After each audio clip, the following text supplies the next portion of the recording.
एक वक्त था जब अमेरिका और ईरान बस एक विनाशकारी जंग से कुछ ही कदम दूर थे। पूरी दुनिया ने सचमुच अपनी सांसें थाम ली थी और इस हाई स्टेक्स गेम में दो पड़ोसी देश भारत और पाकिस्तान ने बिल्कुल अलग अलग रास्ते चुने। तो आज हम यही समझने वाले हैं कि कैसे एक देश बीच बचाव करने उतरा जबकि दूसरे ने किनारे रहना ही बेहतर समझा, और सबसे जरूरी, इन फैसलों का उनकी एनर्जी सिक्योरिटी पर क्या असर पड़ा। सोचिए, जंग शुरू होने में सिर्फ कुछ ही घंटे बचे थे और तभी अमेरिकी प्रेसिडेंट का ये बयान आता है, एक ऐसी चेतावनी जो इतिहास को हमेशा के लिए बदल सकती थी। पूरी दुनिया बस देख रही थी कि यह संकट किस मोड़ पर जा रहा है। तो चलिए सबसे पहले ये देखते हैं कि दुनिया इस खतरनाक मोड़ तक पहुंची कैसे। ये टाइमलाइन देखिए, कुछ ही हफ्तों के अंदर मामला कैसे हाथ से निकल गया। पहले तो सिर्फ डेडलाइन दी जा रही थी और फिर देखते ही देखते बात सीधी मिलिट्री एक्शन तक पहुंच गई। तनाव अपने पीक पर था। और देखिए, खतरा सिर्फ मिलिट्री टारगेट्स तक ही नहीं था। बात हो रही थी ईरान के पावर प्लांट्स और पुलों जैसे सिविलियन इंफ्रास्ट्रक्चर पे हमले की। कई लीगल एक्सपर्ट्स ने तो इसे सीधा सीधा वॉर क्राइम तक कह दिया था। यहां तक कि यूएन सेक्रेटरी जनरल को भी आकर कहना पड़ा कि आम नागरिकों को निशाना बनाने से बचें। लेकिन हमले से ठीक 90 मिनट पहले कहानी में एक ट्विस्ट आता है। एक ऐसा प्लेयर सामने आता है जिसकी किसी को उम्मीद नहीं थी, और वो इस संकट को टालने की कोशिश करता है। कौन था ये?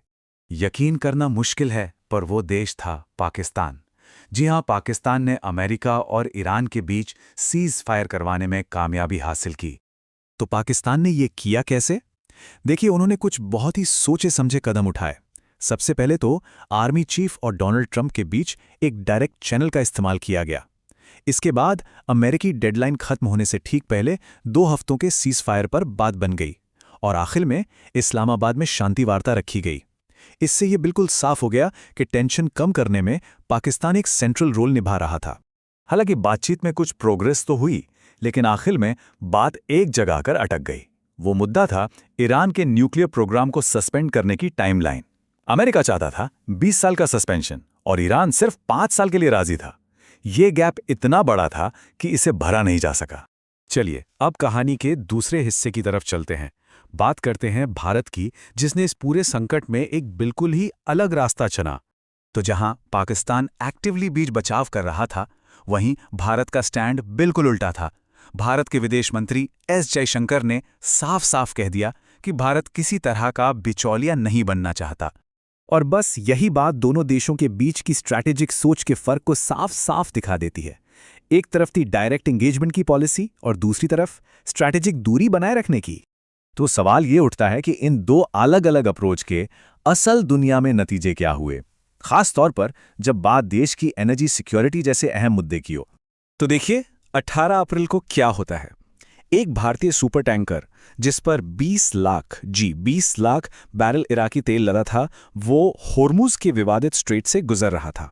और ठीक उसी वक्त ईरानी आईआरजीसी की गनबोट्स ने उस टैंकर और एक और जहाज को न सिर्फ रोका बल्कि उन पर फायरिंग भी की। ये भारत की एनर्जी सप्लाई पर एक सीधा हमला था। जाहिर है, दोनों जहाज़ों को मजबूरन वापस लौटना पड़ा।